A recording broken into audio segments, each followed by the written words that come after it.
Good day. I'm going to talk through a presentation on the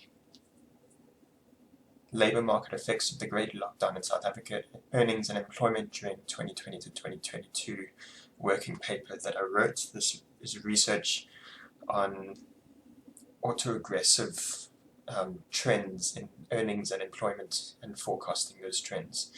So this is my personal website where I've listed my working papers under the publications or research tab, and there's an accompanying project website for my research with Andrew Donaldson,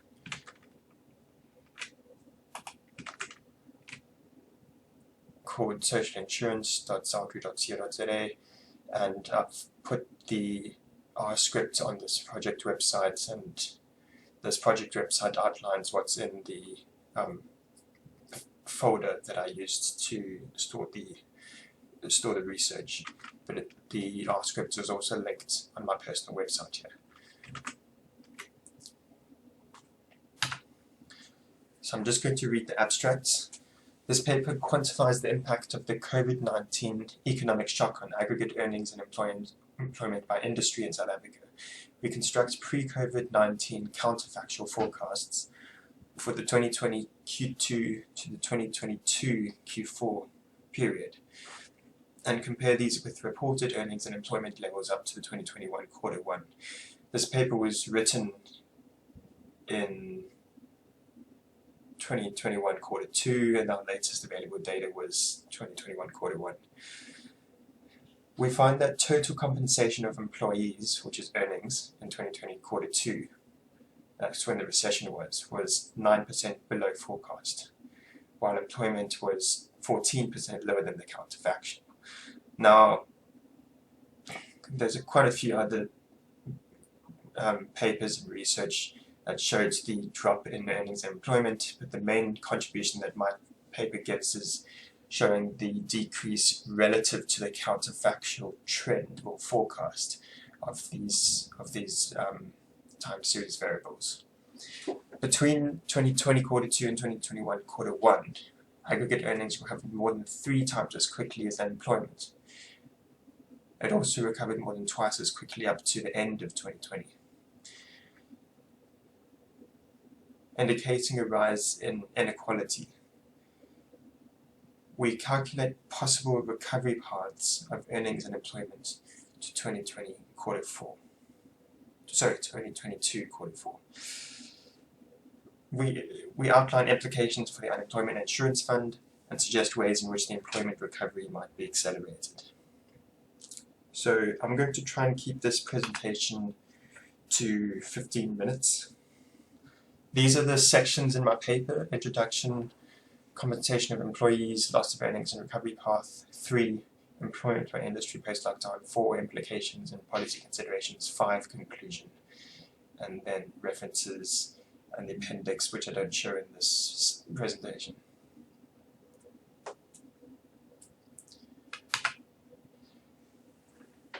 The appendix just shows a smooth trend in employment. In the introduction,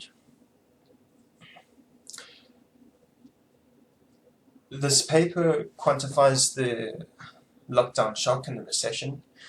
We constructed pre-COVID-19 counterfactual trends for earnings and employment by industry, and there's 10 industries, with each industry at the 1-digit level.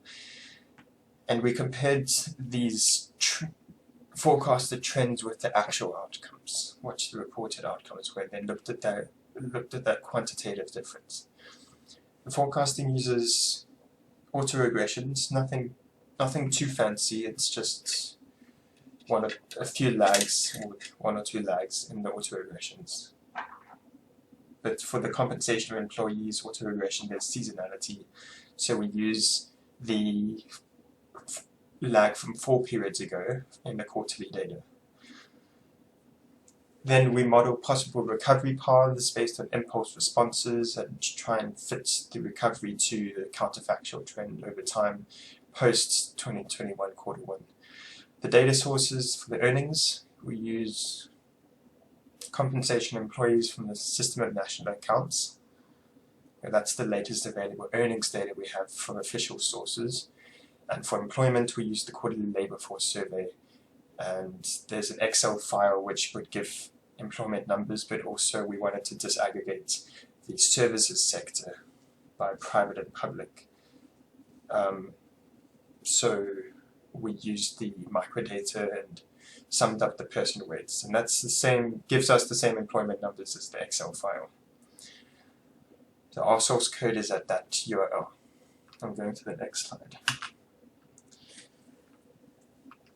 For the method of our earnings analysis, we used real compensation of employees using the consumer price index. It increased over the last decade because we showed graphs showing the trend over the last decade, and then tapered off. The public service wage bill did increase a lot over the last decade, and it is a large share of the total compensation of employees in the economy. There's a seasonal trend in this series, like goes up. Every year, there's a seasonal trend by quarter, so the quarterly change is the same every year. So for that reason, we needed to use a seasonal autoregression, and we made the growth rate, the trend stationary by looking at growth rates. So this AR014 model is represented by this function, where we take the fourth lag of the growth rate, and we fit the model up to the first quarter of 2020, just before the recession started, and we looped the modeling or the regressions over the industries in the R script. So we used the loop to make it a bit quicker, parallel computing, and made it more efficient and simpler in the coding. And then Y in this formula just represents the quarterly growth, quarter-on-quarter growth rate. We forecasted the model beyond 2020 Q1, and that's the counterfactual. Then for the recovery path post 2021 Q1, we fitted an impulse response in inverted commas. This is an AR2 model where we chose the coefficients. We set the coefficients at 0.7 for the first lag and 0.1 for the second lag of the deviation of the level of earnings from the forecasted level of earnings. So because these coefficients add up to 0.8, which is less than 1, the trend in the recovery path would tend towards the counterfactual over time.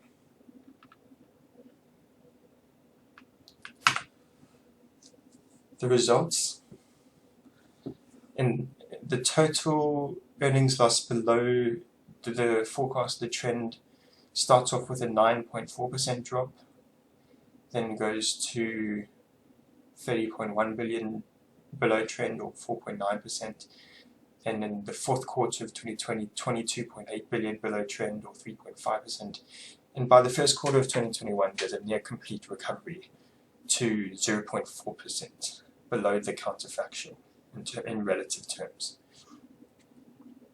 The worst affected industries in the recession in the second quarter of 2020, in absolute terms, in terms of the levels, were manufacturing, mining, finance, and trade. And in relative terms, the worst affected industries, like the percentage drop, was in construction, mining, transport and communications, and manufacturing. I'm going to now show the graphs of, you can see the seasonality in the level of compensation of employees over time. And you can see the year 2020 is in the middle of the graph here. So the green line shows the forecast, the blue line shows the actual trend, and then after the first quarter of 2021, the dotted orange line shows the impulse response, but it's almost complete recovery for most of the industries. Okay, so these show you the levels of earnings over time, and you can see the seasonality and how the forecast was projected. Now we're going to go to the employment analysis. This includes formal and informal employment.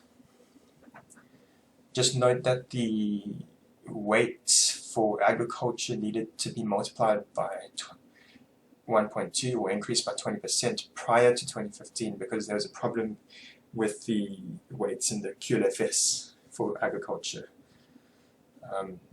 Andrew Donaldson and I found this out in our previous paper, in our previous research. The appendix shows employment trends smoothed out without the noise. There is a lot of noise in the employment trend, and we didn't look at interlinkages between factors in the economy. We just looked at the simple time series, one-dimensional time series trend of employment. So we're only looking at a one-dimensional time series trend and modeling on that. So we modeled the AR2 model on the quarter-on-quarter growth rates of employment, just because this is a simple model, and we tried to forecast employment levels that way. So if you look at the paper, we show the employment trends over the last decade. It increased over the last decade overall, although there's manufacturing declined over time and construction declined after a peak around 2017. So that was like an inverted U shape for construction. So this method is just looking at a forecast error of comparing outcomes to the counterfactual. Is just a slightly more advanced analysis than simply comparing against the previous level of employment, because we would expect employment to grow over time, and you would have expected employment to grow because of potential jobs that would have been created had there not been a lockdown.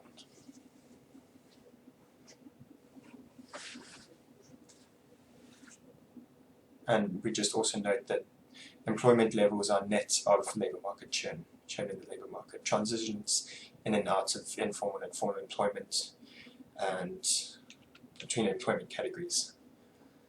So again, for the recovery model, we look at the impulse response and the deviation from the forecast. This, I went forward 2 slides. The employment results, so the employment recovery is way less than the earnings recovery, which implies increased inequality. One point I failed to cover in this paper was looking at earnings density plots from the NIDS-CRAM dataset, which shows the latest micro-level data of earnings. I'm sure that research might have been done in other researchers' papers, but I didn't look around too much for that. But I would have been looking for increased inequality, and I think there's a lot of evidence elsewhere to show that inequality has increased due to the lockdown, and earnings inequality. So in the 2020 Q2 recession, employment was down 2.4 million or 14.3% against the counterfactual. By the first quarter of 2021, it was still down 1.8 million people or 10.4% below the counterfactual in relative terms. NIDS-CRAM shows a greater employment recovery, and Daniels, Engel, and Brophy described that this is because the quarterly labour force survey used a reference week, which is a much shorter period of time, whereas NIDS-CRAM, the other National Income Dynamics Study, Coronavirus Rapid Mobile Survey dataset, used a larger reference period when asking about employment, a reference month. So I used just the quarterly labour force survey, which is official data. The worst affected industries in terms of employment in the 2020 quarter 2 recession was, in absolute terms, wholesale retail trade, private services, and that's professional services often, and finance. In relative terms, private services, household employment, and construction. And here's the graphs showing employment trends over the last few years and the forecast of the recovery. So the orange line shows the recovery model. The blue lines show how employment dropped in the recession on the second quarter of 2020 and then slightly recovered in some sectors, but it's still like up and down. And the green line shows the expected trend had there not been coronavirus. I'm just going to pause on this slide for a few seconds so you can look at it.